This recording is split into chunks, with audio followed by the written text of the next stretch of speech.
Welcome! Welcome to Unity of Tacoma. Welcome to the Unity Worldwide Movement. We are an online community with a physical presence here in Tacoma, Washington. So whether you're joining us online or here in our 74th Street storefront, I'm so glad that you chose to be with us today. The series that we're working on is One Brick at a Time. For those of you who came in and said they're painting bricks, that's interesting. It actually has to do with the series that we've been working on because we're talking about building. We're building something pretty amazing here in this community. And we wanted to express that artistically. That's a very Unity of Tacoma thing to do. Lots of painters here, lots of artists of all stripes. So that's why we are painting bricks today. I'm so sorry I don't get to be a part of that. I'll have to paint my bricks this week sometime. But we'll have them up here and you'll get to see what we're building with the bricks, metaphorically, as we're building something amazing in this community. So we began this series, One Brick at a Time, with our meditative service of the White Stone Ceremony, right? Which is based in which Unity basic principle? She's ready. She's ready. Teacher's pet. Teacher's pet.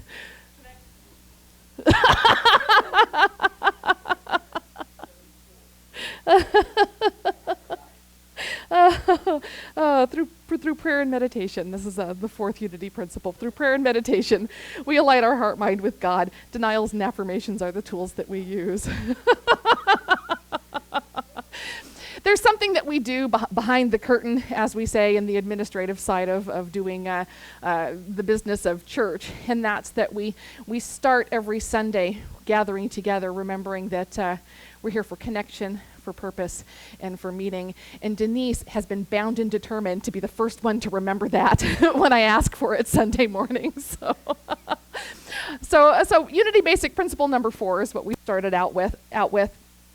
And we listened for Spirit's message for our life, what was calling forth to be what God is choosing to be through us through this year of 2020, and it was a beautiful ceremony. And then since then we've been walking our way through the co-creative process, which is which Unity Basic Principle?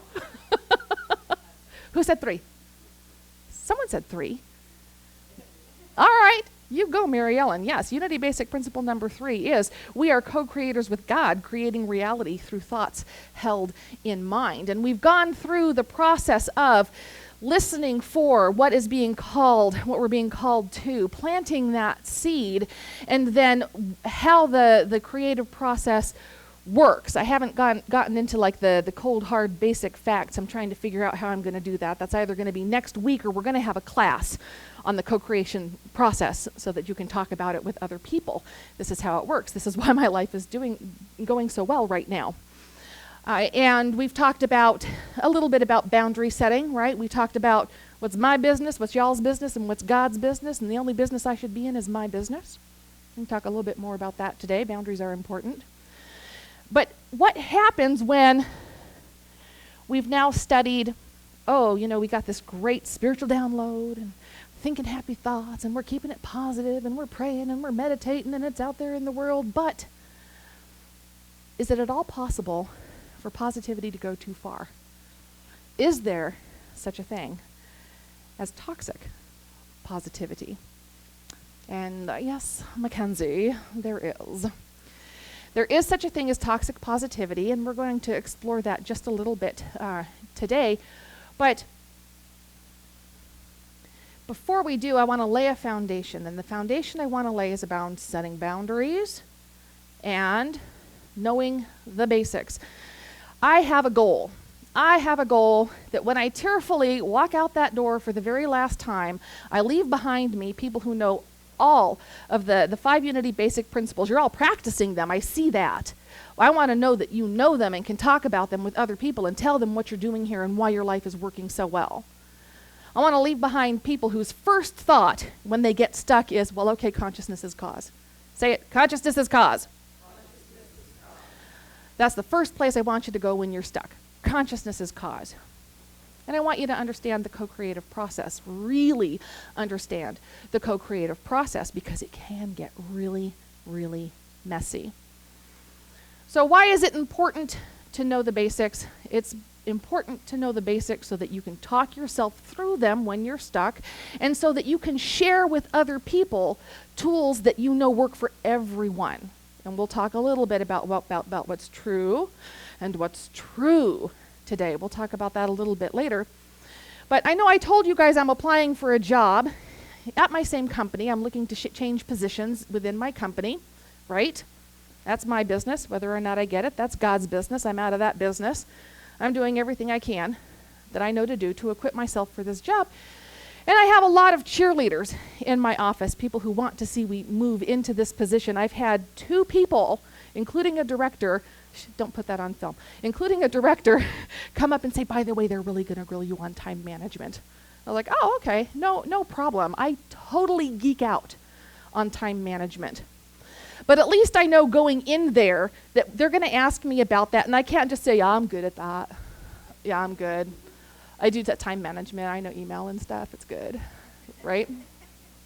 That's probably not going to move me into the position that I want to move into. And the same thing is true when people ask you, why is your life so great? How come you always get all of the breaks? Why are you so happy? Why are you always so happy? And you just say, well, I'm just spiritual. I just go to this place and we get real spiritual and stuff.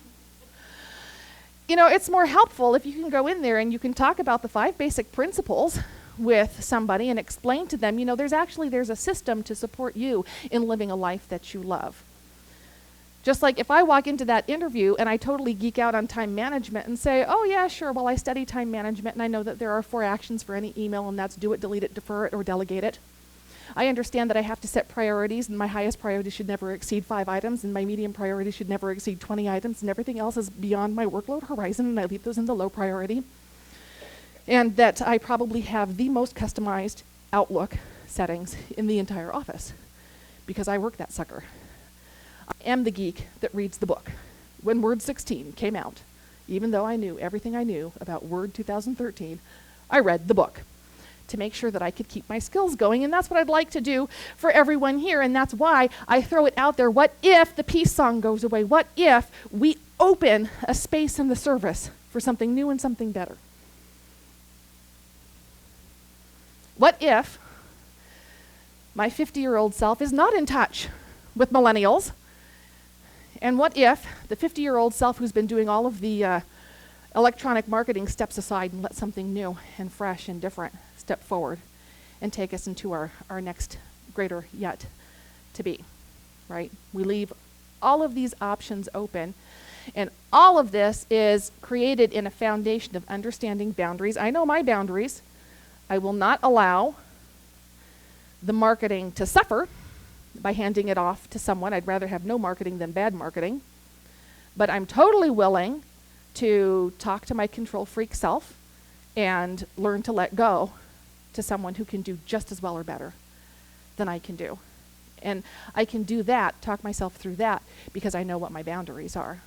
So we're going to talk about boundaries, and we are going to talk about basics. The absolute basic of the work that we do is consciousness is cause. We're always dealing in the realm of cause. We don't want to deal in the realm of effect. And toxic positivity stems from a lack of understanding of basic metaphysical principles and how life works, basically. When I talk to people beyond the walls of this church, I usually we learn about how life works best. How can we thrive out in the world? So toxic positivity is a difficult thing to talk about. You see it most in the New Age movement. We are the New Thought movement, totally different. But you do see a lot of toxic positivity in the New Age movement. It's that meme spirituality that's out there. But consider for a moment what someone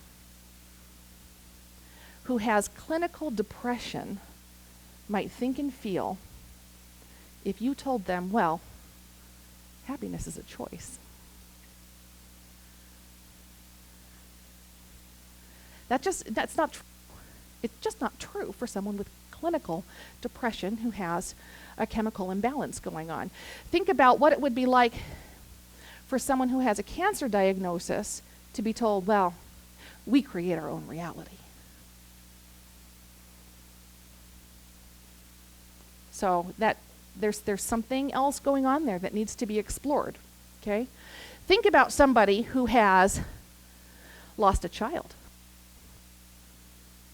And what does that person think and feel if they are told, well, everything happens for a reason. They're in a better place. That's toxic positivity. That's one aspect of toxic positivity. But there's another aspect of toxic positivity, which is where we tell that to ourselves. Right? I'll tell you a joke. Hope y'all get this joke. So, a Unity minister dies and goes to hell. And he's being shown around all the realms of hell, and here are the Catholic priests that didn't make it into paradise, and here are the Jewish rabbis that didn't make it into paradise, and here are the evangelical ministers that didn't get into paradise. But follow me over here. Here's all the New Thought ministers that didn't get into paradise, and it's a room full of men and women sitting on the floor in lotus position, chanting, I am not in hell, I am not in hell, I am not in hell, I am not in hell. It's funny. I mean, the opening line is funny. A Unity minister dies and goes to hell. Well, we don't really believe in hell. We believe that heaven and hell are states of mind that we experience to the degree that we become conscious of them. But to deny your human experience over this idea that you are a spiritual being is going to cause conflict. If you recall in a recent talk, I revisited the research of Dr. Joanne Wood, Canadian researcher, and we learned that in her experiment with affirmations, if a subject came in and picked a relatively low number, let's just say below 5, I'm kind of making this part up in my head, but let's say they pick a number below 5, and then they said the affirmation, I'm lovable, I'm lovable, I'm lovable. On their exit interview, they scored lower. They scored lower. Because affirmations are not incantations. It's not a magic spell. They just go bibbidi-bobbidi-boo, poof, everything's better, right? There's a lot more that goes into it. What do you really believe? What do you really think? If I'm standing there going in thinking I'm not lovable and someone's telling me to say I'm lovable, I'm thinking, oh my God, I'm not lovable. I'm lying. No one believes this. I don't believe this. This is malarkey. Of course I'm going to score lower on the way out. Because it's not just about what we say. And that can be a spiritual bypass. My middle child has a very young girlfriend. I mean, he's not that old himself, but she's considerably younger. She's very new age. And I got called to the hospital a couple of months ago to be with my son because he was really struggling with his depression. And he was ready to see a professional and get medication. And girlfriend came in, and she talked to him about poisoning his body with medications, and she talked to him about how you should just meditate more. You could meditate this away. And this is negative self-talk. How can you engage in this negative self-talk? Of course you're depressed. You're engaging in all of this negative self-talk. And that is called spiritual bypass, right? There are religions in the New Thought movement that teach that you shouldn't go to doctors. They exist. Or it exists. I know of one in specific.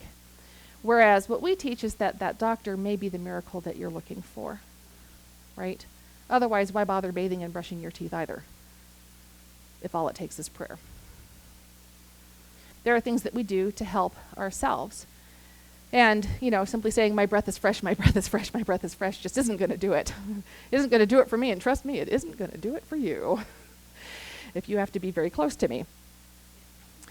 So spiritual bypass happens when we don't truly understand the principles that we're teaching here, the metaphysical principles, and it happens when you don't have really solid boundaries. Boundaries are kind of a goofy thing because it's not always what someone else's boundaries are unless they're willing to tell you. So we can really only look at boundaries from where we stand. We set our own boundaries. And it's really interesting to me, something that I've noticed, not studied, not read somebody else's study, but something that I personally have noticed is that some of the nicest people I've encountered have the worst boundaries.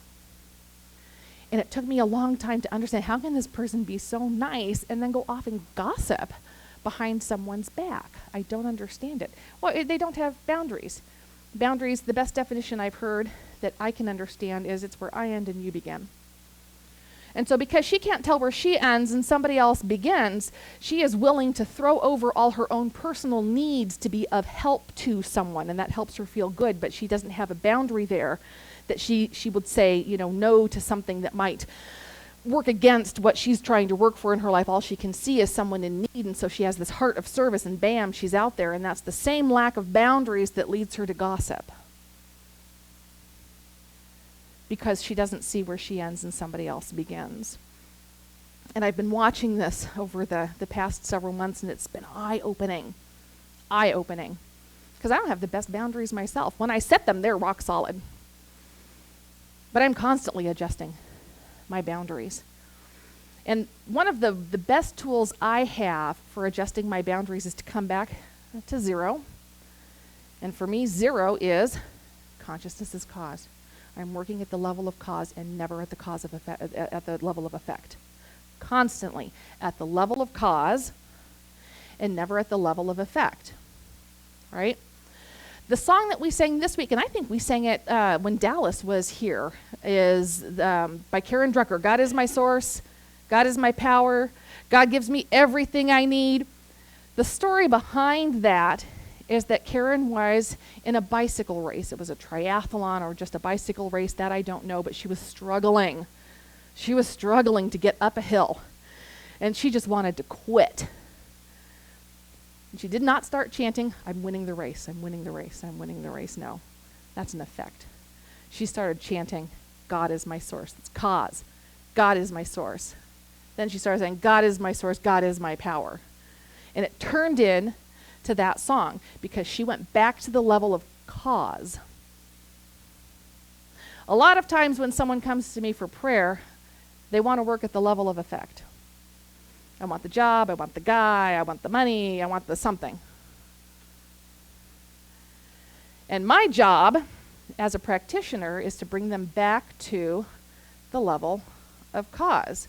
Because as you've seen, when you work the creative process, if you are not the person who can be in that job right now, and you declare, I am in that job, that's my job, I'm going to get that job, then the universe will answer you with a wholehearted yes and do everything it can to get you ready for that job, and that might be getting you fired. That might be having such a huge mistake that it's pointed out to you where your deficits are for moving forward into that job. I mean, it's messy, messy, messy. So isn't it better to take a step back and say, what do I really want? It's not that job that'll make me happy. What's going to make me happy, speaking from experience here, is I want to be in a job where I'm appreciated, where my gifts and talents go towards creating something greater out of the whole, where I'm well compensated and appreciated for the work that I do, where I get to use my brain and be challenged and stretched, and work with spiritually mature people. Really, that's it. So if I apply for this job and I don't get this job, I'm not hurt. I'm not disappointed. None of that's going on for me. And there's no spiritual bypass going on. That's just because I'm back to basics. Because what's the very, very, very, very basic? Consciousness is cause. And we're working at the level of cause. Always, always, always working at the level of cause. If you're trying to comfort someone, we talked about those three rather severe examples of trying to comfort someone. You're working at the level of effect. Everything happens for a reason. Happiness is a choice. Happiness is an effect. Happiness is an effect. One of the things that makes David and me such a good match is that one of the things that has tended to be sort of a thorn in the side of other partners and potential partners is my emotionalism. I feel my emotions, and it would drive guys crazy because they couldn't fix it. David's never wanted to fix it. In David's eyes, I'm the most emotionally honest person he's ever met, and it delights him. Woohoo! It's awesome.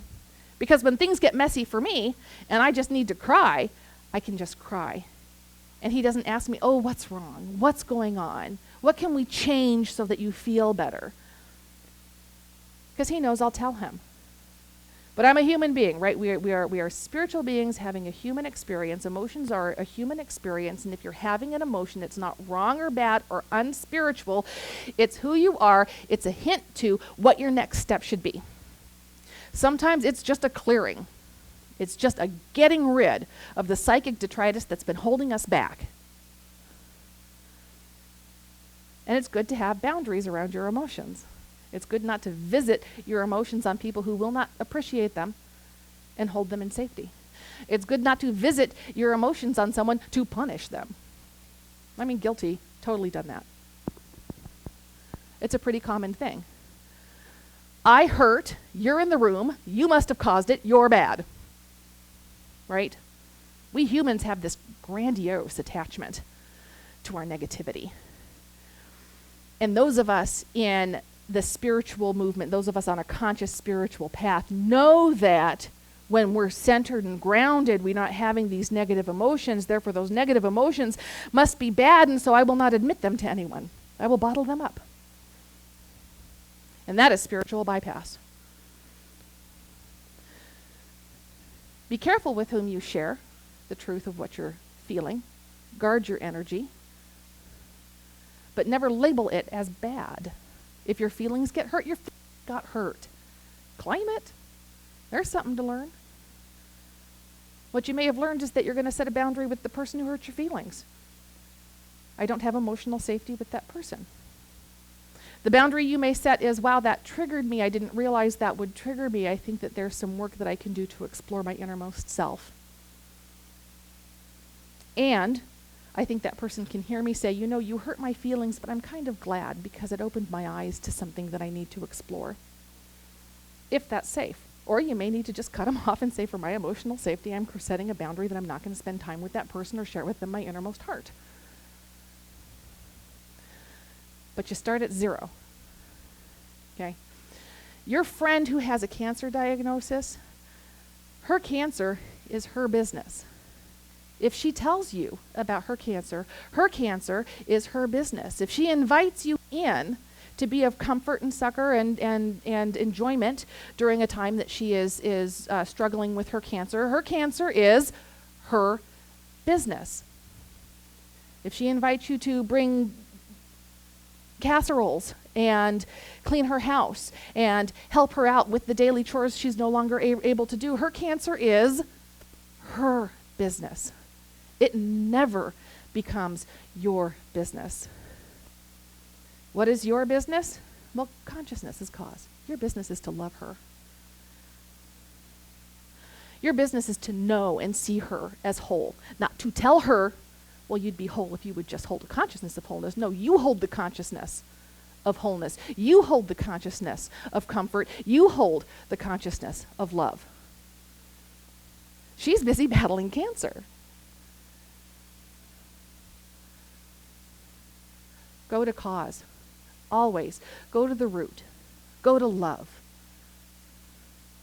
Start at 0. Consciousness is cause. And you don't have to speak that out. And I will tell you from experience, and this is a conversation that gets had behind the curtain in ministry professional circles, the number one reason people leave the New Thought movement, I mean, why would anyone leave? This is amazing, right? The number one reason people leave is because they can't speak their physical truth, their earthly truth. They can't come in and be sad. They can't come in and be sick. They can't come in and be angry because they'll get smacked down for not being spiritual. And it can happen in the kindest way. Well, you just choose happiness. Everything happens for a reason. All things work together for the good of God. There's a time and a place for those. And if you can arrive at that for yourself, that's fantastic.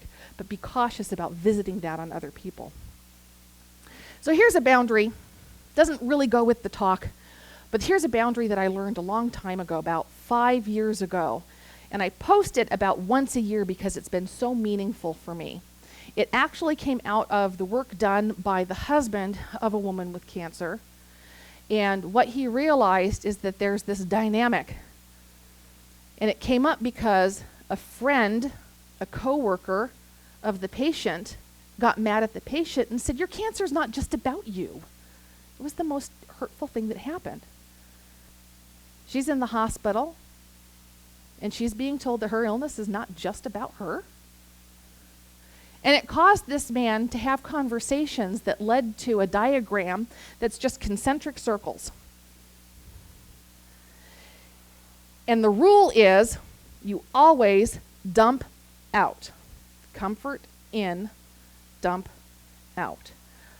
Of course, her cancer is not just about her. There are people who are grieving. There are people who are hurting. There are people who want to help and don't know how. And that's their experience. But they don't dump in. They don't dump to the patient's husband, the patient's family. If you're a coworker, you dump out to your friends, to your therapist, to your other coworkers. Never in. It's a boundary. And when that boundary is broken, hurt happens. But you can see what happens when you can identify a boundary. Such a simple thing. Dump out, comfort in. You're visiting someone in the hospital and you're just a friend of a friend or a coworker or something there. Absolutely none of that's about you. If you have grief to deal with it at a more distant space. Start at 0 and you'll never go wrong. If you start with, "Oh my goodness, I have to do something. I love this person. How can I help? How can I be? How can I involve? How can I have some sort of involvement in making this better?" You're likely to confuse things and step on people's toes. And, you may have a friend that's such a good friend that they're like a sister, and this is not about that. Hopefully you have enough boundaries with that person that they can tell you when you're done. But this is about understanding truly where you are in someone's life. Start at 0. Start with love. Go back to your spiritual practice of prayer and meditation. Allow it to bubble up for you what is mine to do. And you will find that you are able to express yourself in a healthy spiritual manner without spiritual bypass and without crossing boundaries. But the most important way to stay grounded and to set good boundaries is to know your own boundaries and be able to share them. Recognizing someone who wants more intimacy than you're willing to give can help you define a boundary with them, right? Recognizing that there are things you'll do and there aren't things that you'll do. Integrity is very important to me. And when I first started working for the first attorney that I started working for, he put me in positions where I was essentially practicing law without a license. It was very sketchy. And I had to very quickly define what I was comfortable with, what I wasn't comfortable with. Even worse than that, he had poor personal boundaries, not just professional boundaries, but personal boundaries. And those I recognized a little bit more quickly. When he told me that part of my job was if he had court and he wasn't in the office, I was to drive to his house, enter his home, go into his bedroom, and shake him awake. I said, no. I did once drive to his house and throw pine cones out his window. He had court. I mean, what was I supposed to do here? He's no longer practicing. This is a good thing. He crossed some boundaries and the Bar Association let him know. Sometimes people don't let us know. I think the most important takeaway for this talk is to just remember to go back to 0, which is consciousness is cause. Consciousness is cause. Consciousness is cause. But you are a human being. You will have a human experience, and that is spiritual. Your tears are sacred and holy. Your anger is sacred and holy. Your grief is sacred and holy, just as much so as your joy and your laughter. To diminish that is to say that God made a mistake.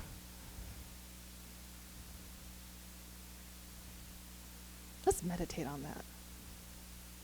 Shall we take into meditation?